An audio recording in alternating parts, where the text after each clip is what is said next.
1991년이니까 31년 전인 것 같습니다.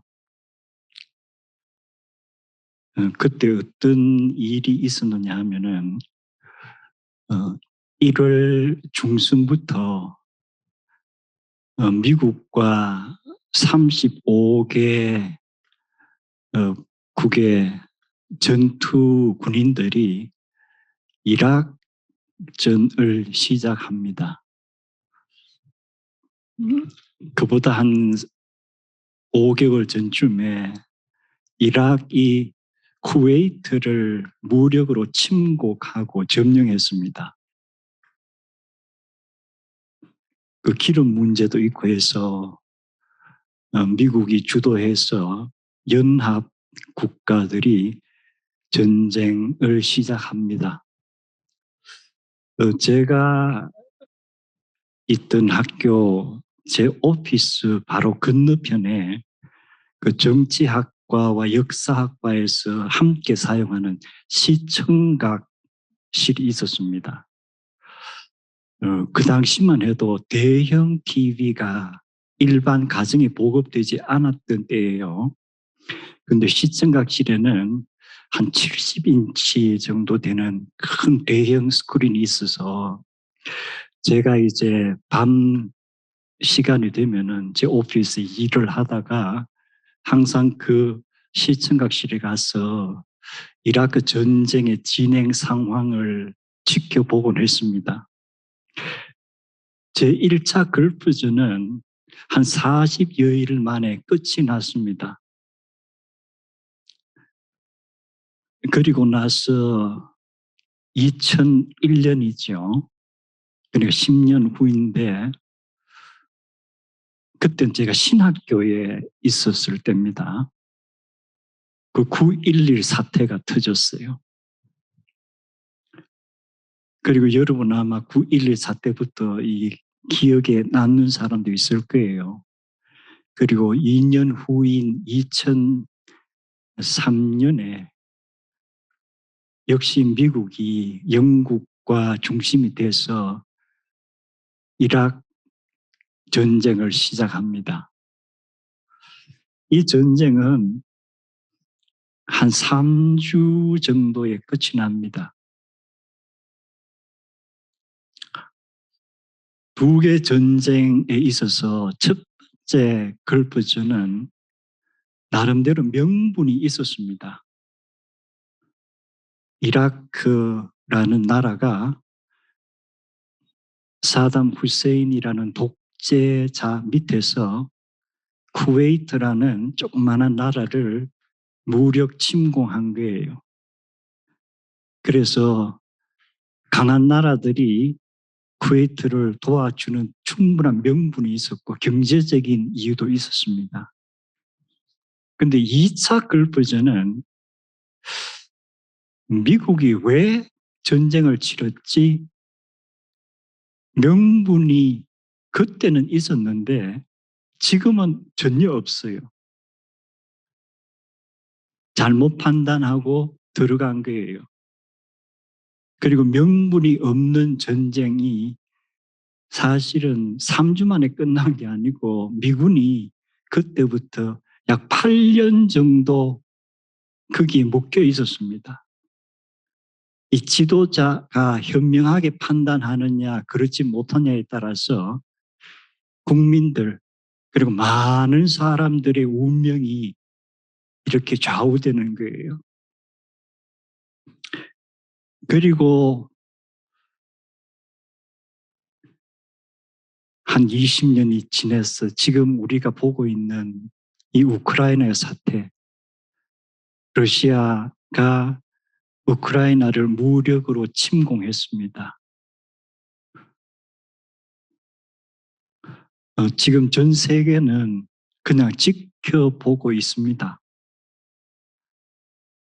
명분이 있지만 이라크라는 작은 나라가 아니고 러시아라는 대단한 군사력을 가진 나라, 핵무기를 가지고 있기 때문에 미국을 위시해서 서방 나라들이 혹시라도 3차 세계대전으로 확전될까 두려워하면서 전투 병력을 투입하지 못합니다.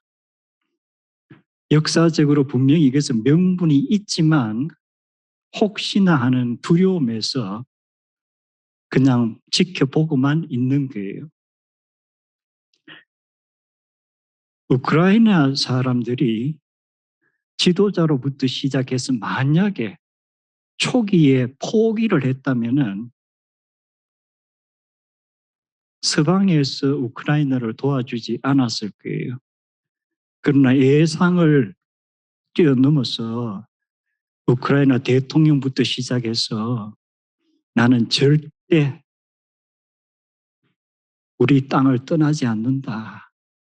나는 여기에서 우리 가족과 함께 우리 국민과 함께 죽겠다 하는 지도자와 전 국민들이 참 일치단결해서 지금 5주째 버티고 있습니다. 앞으로 전황이 어떻게 전개될지는 아무도 모릅니다. 우리는 빨리 전쟁이 끝이 났으면 좋겠다. 원하죠. 하루라도 빨리. 제가 거듭 강조하는 것이 우리가 빨리빨리 일이 해결되기를 원하는데 그것이 현실적인가 하는 문제예요. 제가 누차 말씀드리는 것이 우리 신앙인들의 좀 약점이라 그럴까 그것이 하나 있다면 성경에 기적적인 사건들이 있습니다. 지난주 그리고 올해 오늘 다룰 사건도 아수르라는 그 당시 최대 강국과 유다라는 그렇게 세지 않은 나라가 전쟁을 치게 되는 거예요. 그리고 결과는 저희들이 압니다. 이 강한 나라가 전쟁을 하지 못하고 그냥 퇴각해버리는 그런 사건이 기록이 되어 있습니다. 그래서 우리 신앙인들은 계속 설교 들으면서 어떤 거예요? 하나님께서 도와주시면 만사 형통이다. 여러분, 신앙생활 하면서 지금까지 아무 어려움 없이 만사 형통했습니까?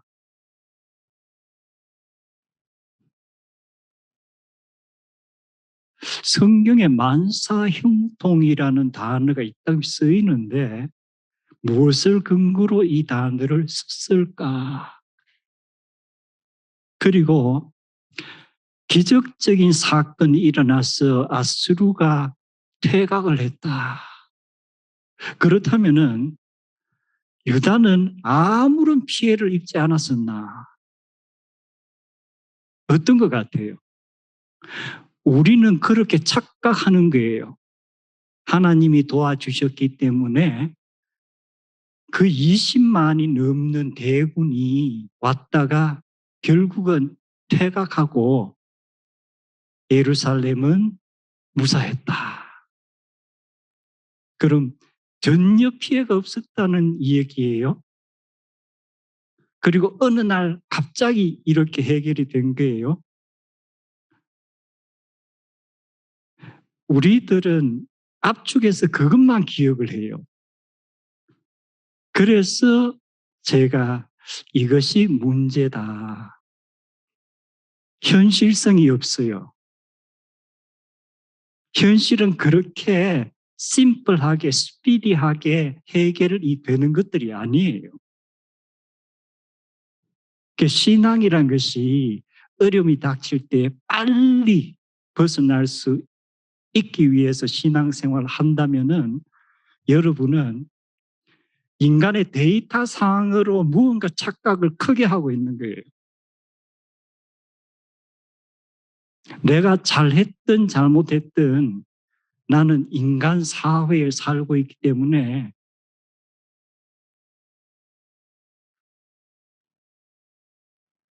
나로 인하지 않아도 어려움이 오게 돼 있어요. 사흘 금식하고 기도한다고 당장 그 문제가 해결되는 경우가 드뭅니다. 해결이 되지만 오래 걸려요. 그래서 제가 이것을 우리 교우님들이 꼭 좀 알았으면 좋겠다. 꼭 좀 알았으면 좋겠다.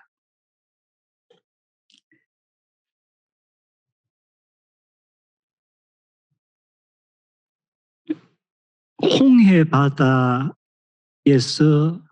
이스라엘 백성이 애국 군대로부터 이 피해서 안전하게 건너가는 이 사건, 이건 정말 기적이죠. 우리가 성경을 읽어보면은 이런 일이 가능했을까? 이스라엘 역사에서 이 홍해 바다를 건넜던 사건만큼이나 규모에 있어서 기적적인 사건이 바로 뭐예요? 아수르군이 예루살렘을 점령하려 했다가 결국 포기하고 돌아간 사건이에요.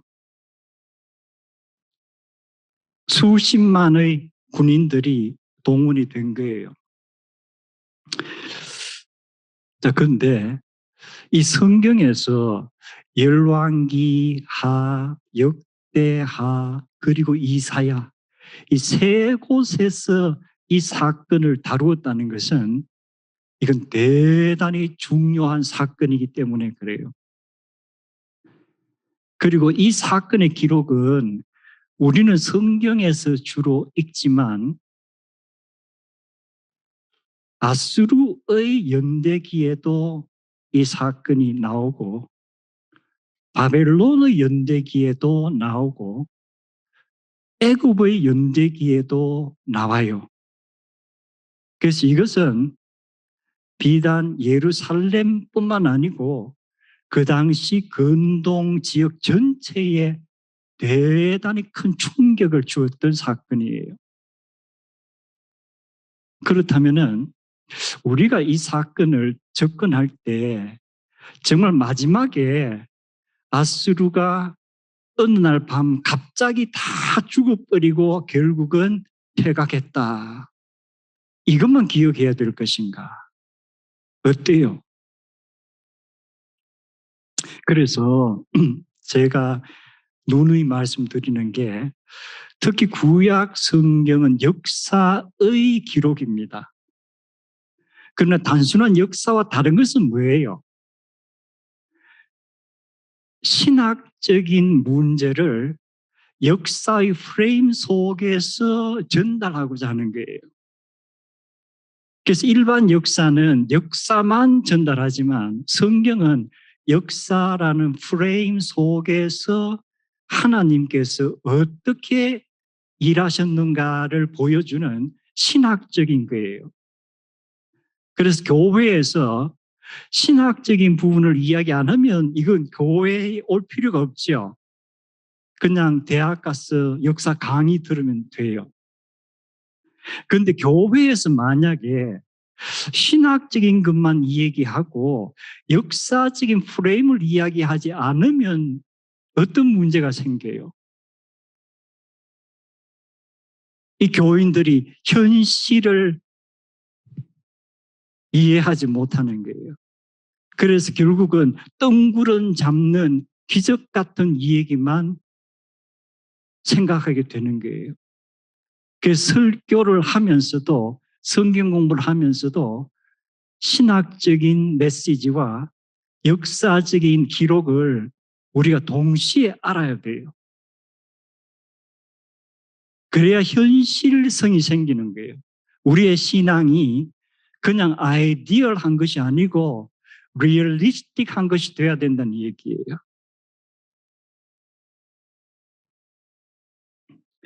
그래서 오늘은 제가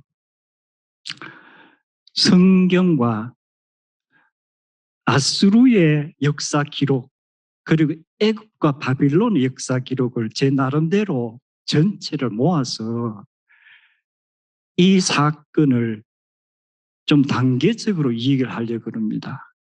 그리고 여러분이 이 열왕기, 역대기, 이사야에 담긴 이야기를 제가 최소한 10번은 읽어보세요. 그래도 잘 이해 못할 겁니다라고 이야기한 이유는 딴 게 아니고 성경의 역사의 기록은 역사의 포인트를 맞춘 게 아니고 신학의 포인트를 맞췄기 때문에 이 포인트를 살리기 위해서 역사의 순서대로 기록된 것이 아니고 역사의 순서는 다르지만 신학의 포인트에 맞춰서 이렇게 프레임을 짰기 때문에 우리가 성경 읽으면서 시간이라든가 이런 사건이 앞뒤가 섞여 있어요. 그래서 우리가 이렇게 보면은 이게 도대체 언제 일어난 일이야? 이게 앞에 일어났나 뒤에 일어났나? 이런 궁금증이 생기게 되는 거예요.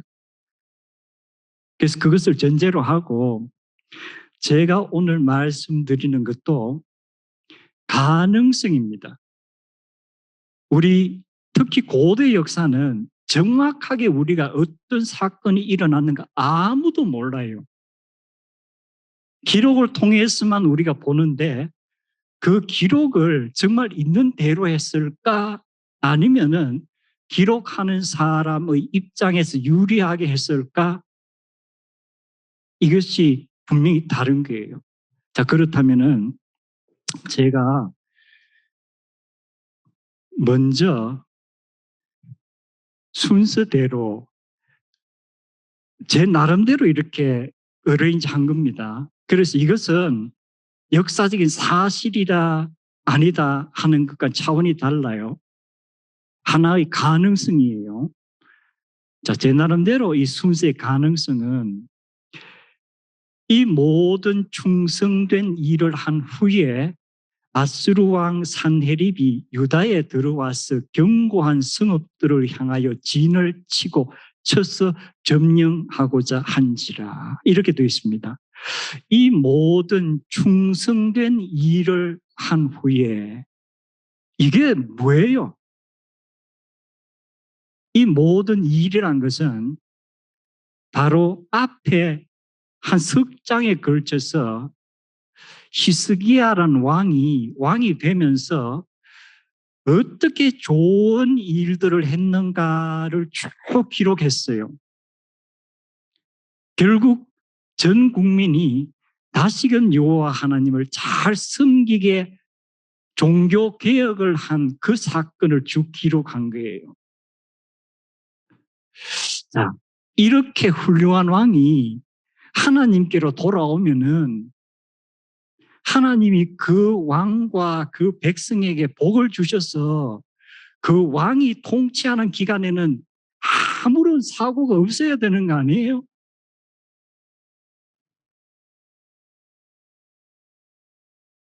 그런데 이렇게 하나님을 섬기는 모든 작업을 마치고 전 국민이 여호와 하나님께 돌아오는데 축복이 아니고 뭐가 오는 거예요? 아수르가 쳐들어오는 전쟁 상황이 벌어지는 거예요.